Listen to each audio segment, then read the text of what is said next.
He thought he was just buying a stranger, silent, faceless, and broken.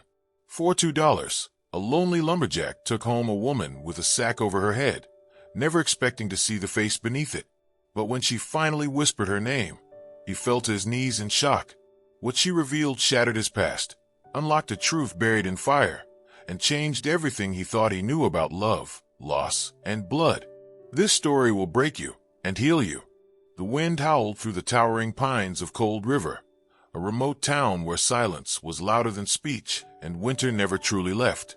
On the edge of the forest, in a crooked wooden cabin, sat Henry Cole, a solitary lumberjack with calloused hands and a heart long frozen by grief. Years ago, he'd buried his wife beneath the maple tree behind the house, and with her went every shred of color in his life. The townsfolk spoke little of Henry except in hushed tones, calling him the ghost in the trees. He spoke to no one. He worked alone, until the day of the auction. It was a strange event, even for Cold River. An old traveling auctioneer set up in the abandoned churchyard, claiming he was offering human debts repaid through servitude. Most assumed it was some sick joke or performance art, but when the first figure stepped up, a woman, bound and covered in a burlap sack from head to waist, the laughter stopped. She stood silent, trembling, nameless. No one in the crowd moved. No one bid, until the auctioneer smirked and said, "Who'll give me $1 for the mystery?" Still silence. $2. A pause. Then from the back, a voice, rough as bark, spoke. 2. Heads turned. It was Henry. Dust-covered, axe on his back, eyes hollow but locked on the shrouded woman. The auctioneer slammed his gavel with glee. Sold. Henry didn't explain himself. He never did. He simply approached, untied the rope, and led the woman to his truck without removing the sack from her head. The crowd whispered, puzzled. Some sneered, others pitied. But Henry didn't care. Something about her presence. It stirred something ancient in his chest, something he hadn't felt since before the grave swallowed his wife. A weightless ache, a tug of fate. Back at his cabin, he motioned for her to sit near the fire. She obeyed without a word. He placed a bowl of stew in front of her and finally, slowly, reached to lift the sack. But she grabbed his wrist, firm yet gentle, and shook her head. "Not yet," she whispered, voice fragile like frost on glass. Henry blinked. That voice. He knew it from somewhere. But from where? Days turned to weeks. The woman never revealed her face. She cleaned the cabin, tended the fire, and listened to Henry's quiet stories about the forest and storms. He talked more than he had in years. She never interrupted, just listened, like his words were sacred. At night, she slept on the old cot by the window, her head always covered. Henry never touched her, never asked questions, but with every passing day, his soul unfroze, breath by breath. He began to laugh, to carve wood again, even sang once while chopping logs. He was becoming human again, and the woman was the reason. But still, her identity gnawed at him. Who was she? Why did she let herself be auctioned like property? What pain was she hiding beneath that sack? The questions festered like splinters beneath skin, but he never pushed. She'd speak when she was ready, or so he hoped. One night, snow fell thick and fast. The fire crackled. The woman sat silently by the hearth, holding a worn leather book she'd found on Henry's shelf. He was finishing his tea when she finally spoke. "Do you remember the Willow Trail fire?" she asked. Henry froze. Of course he did. Everyone in Cold River did. It was the fire that had razed the orphanage 20 years ago. 27 children lost. Only 2 survived. Henry nodded, confused. "I was there," she said, "but I wasn't on the list. I wasn't even registered. They called me the forgotten one. I was left behind." Henry leaned forward, heart pounding. The woman removed a small silver locket from beneath her collar and placed it in his hand. He opened it. Inside was a photo of a girl with dark eyes and tangled hair, and a name. Hope. He gasped. That name. That face. It shattered something inside him. Years ago, before his wife, before the lumber camps, he'd volunteered at that same orphanage for a season. There was a girl. Quiet, always drawing trees. She had no name when she arrived, so he called her Hope. She clung to him like he was the only light left in her world. Then one day, the fire took everything. They said she died. He'd mourned her, buried her in his heart with all the others. Henry looked up, hands trembling. Hope. The woman stood, hands reaching toward the sack.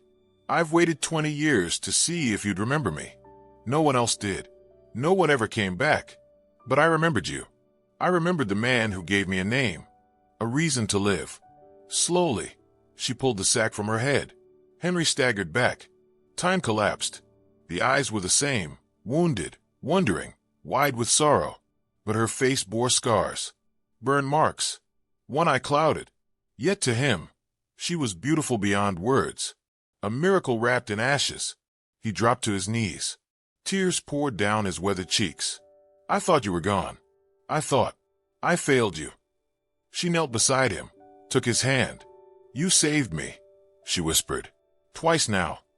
And just like that, in the flickering light of a dying fire, the broken lumberjack and the forgotten girl sat side by side, surrounded by silence, by snowfall, by the weight of 20 years and the warmth of rediscovered souls.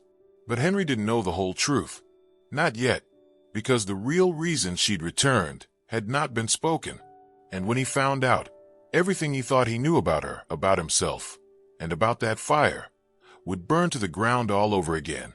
Henry stared into her eyes, unable to speak, unable to move.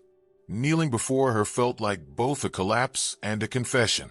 He had wandered the forest of loneliness for 2 decades, and now, the one soul he thought had perished in fire stood before him, alive, but not untouched. Hope was real. She had returned, but her scars whispered of a life far darker than he could comprehend. And as he clutched her trembling hand, he felt it. That something wasn't right. She was holding something back. The fire crackled. Outside, the wind screamed through the trees like an ancient warning. Henry opened his mouth to ask more, but she gently placed a hand on his shoulder. Not tonight, she said softly. Some truths don't belong to the cold. They sat in silence after that. The storm howled, but inside the cabin, it was warm with something deeper than heat. When Henry finally fell asleep at his chair, Hope remained awake by the fire, staring into the flames like they were calling her name. Her face, now unhidden, reflected grief and guilt. At dawn, Henry woke to the smell of fresh bread. Hope moved about the kitchen with quiet ease. She smiled when she saw him stir, but her eyes looked older than before, as if each blink carried a memory too heavy to hold. He rose and walked to her, touching her face gently. I can't believe you're here, he whispered. She nodded. I shouldn't be, but I had to come back. Henry sat down slowly. To find me. She hesitated. Yes and no. A knot twisted in Henry's gut. He waited. Hope turned to face him fully. There's something I need to tell you, Henry. Something I haven't told anyone. Not in 20 years. He braced himself, jaw tight. The night of the fire, it wasn't an accident. Those words hit him like a falling tree. His breath caught. Hope looked away, voice low and shaking. The orphanage was cruel. You never saw it, because when you were there, they acted different. But the rest of the time, it was a prison. We were beaten, starved, locked away like animals. I wasn't the only one forgotten. I was just the one who finally snapped. Henry's heart thundered in his chest. I didn't mean to hurt anyone, she said. I just wanted to scare them, to make them stop. I took a lantern and lit a small fire in the laundry room, thinking it would burn some clothes and scare the nuns.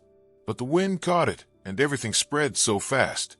I tried to warn the others, but the flames were everywhere. I couldn't breathe.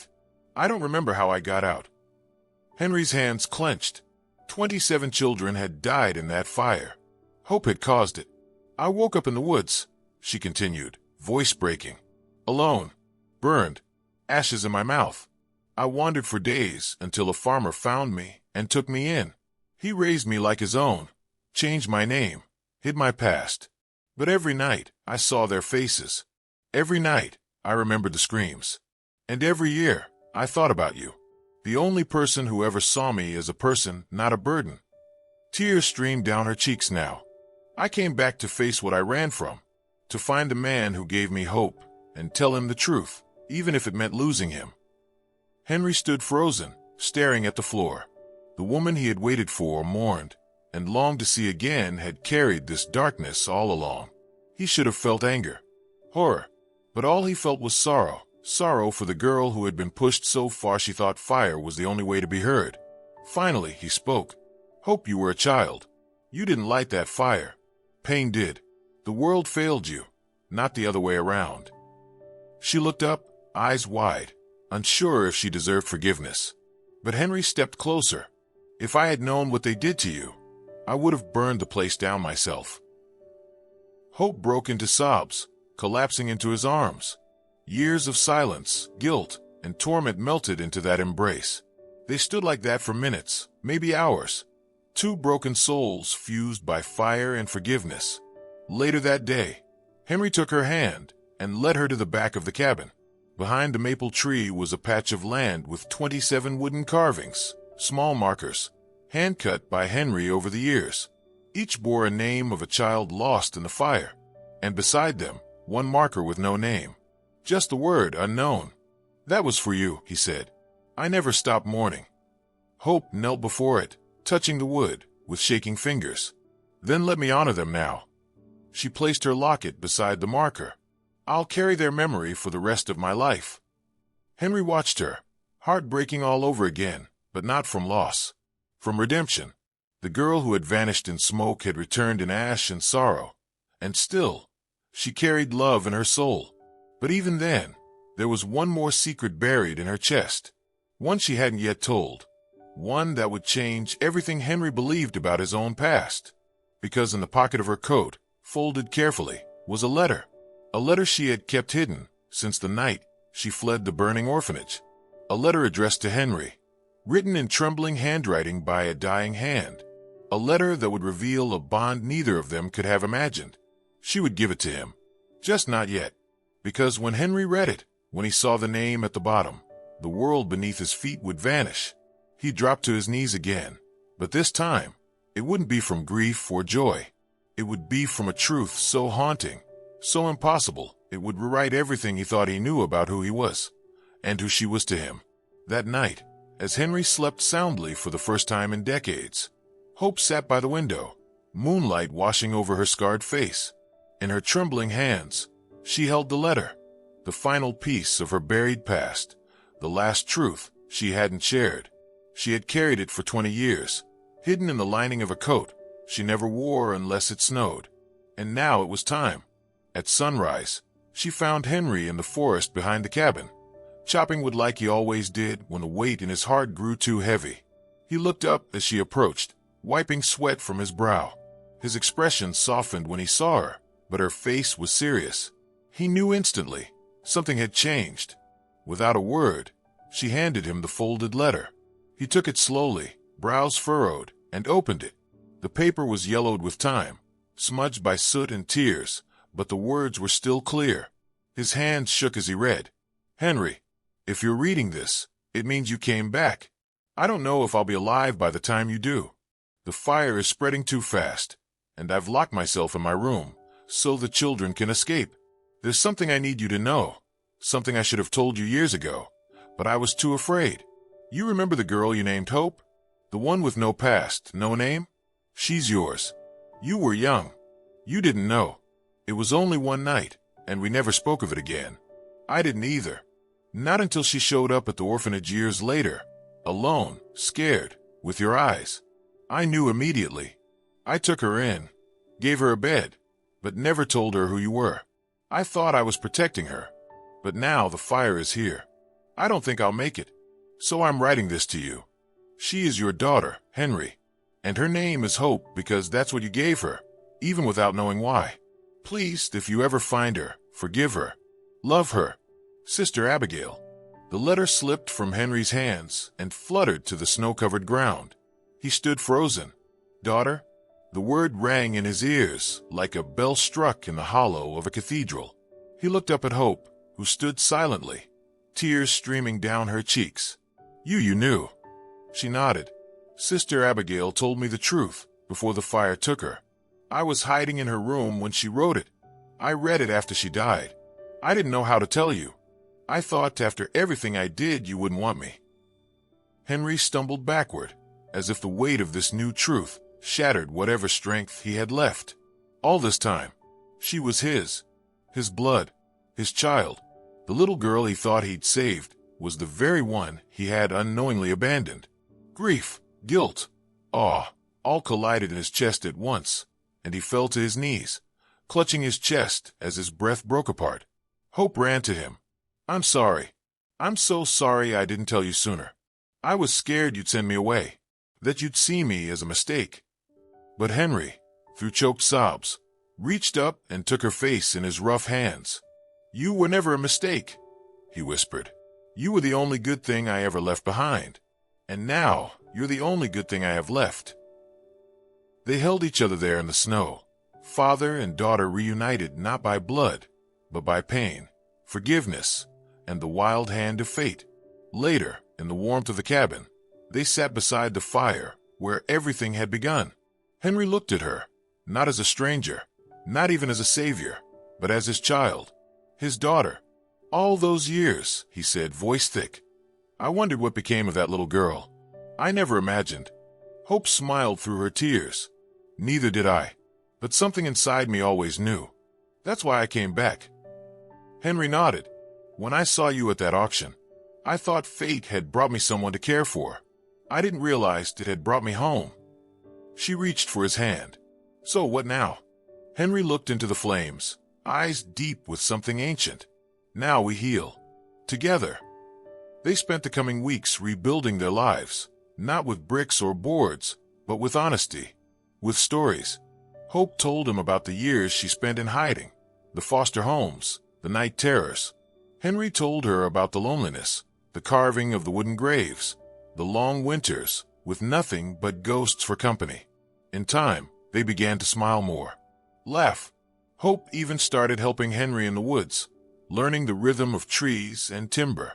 The townsfolk noticed the change. The quiet man who once avoided everyone now came into town with a woman by his side, scarred but radiant. Some still whispered. They always would. But Henry didn't care. He'd paid $2 at a strange, cruel auction that day. But what he gained was priceless. A daughter, a second chance, and a story of redemption no fire could ever erase. Years later, when Hope married in the same church that once held her chains, Henry walked her down the aisle. Not a single person in that crowd knew the full story of the fire, the letter, the auction, but they saw the way he looked at her, with eyes full of pride and love and apology. And when she turned to him, veil lifted, she whispered, "You saved me 3 times, Dad." Henry smiled. "And you brought me back to life." Years passed, but the story of the lumberjack and the woman with the sack never faded. Not in the town of Cold River, not in the hearts of those who knew what love born from ashes could look like. Henry never spoke of the auction again, nor did Hope speak of the fire. Some scars, even when healed, remained sacred, but what they did speak of, what filled their quiet home with warmth, was forgiveness. The kind that didn't ask for perfection, only truth. The kind that didn't erase the past, but held it with gentleness. Henry built Hope a studio where she could carve and paint. She filled it with images of trees, faces, firelight, and a child with no name, holding the hand of a man she once thought was only a memory. Every Sunday, Henry would visit the maple tree behind the cabin. He'd kneel before the small wooden markers, now covered with wildflowers Hope had planted herself. And every time, he'd whisper the names aloud, one by one, so none of them would ever be forgotten. But it was the last marker, the one that once read unknown, that changed most of all. Hope carved her own name into it. Hope Abigail Cole. No longer unknown, no longer forgotten, not buried in fire, but born again in love. On the night Henry passed, the sky above Cold River was quiet. No wind, no wolves, only snow, falling soft as feathers. Hope sat beside him, holding his hand as his breath slowed. "You found me," she whispered. Henry smiled, eyes barely open. "I didn't find you, you came back." His hand tightened in hers. "I'm proud of you, more than you'll ever know." Then he closed his eyes, and his face rested in peace, as if the weight he'd carried his whole life had finally lifted. At his funeral, the townspeople gathered, surprised by the sheer love that filled the air. Hope stood before them, reading a letter Henry had written before he died. They called me a lonely man, but they were wrong. I wasn't lonely. I was waiting for the sound of her voice, the weight of her truth, the day she'd say her name, and I'd know who she truly was. She wasn't just a girl I bought at an auction. She was my reason, my blood, my redemption, my daughter. Hope folded the paper and looked at the sky. Snowflakes landed on her cheeks like blessings. She turned to the wooden markers behind the chapel, her father's grave among them, and whispered, "Thank you for coming back to me, even when you didn't know I was yours." She walked away that day not in grief, but with the quiet strength of someone who had burned and still bloomed. The girl with the sack, the fire, the secret. She had become a woman of light, and the man who dropped to his knees had finally stood tall in her love.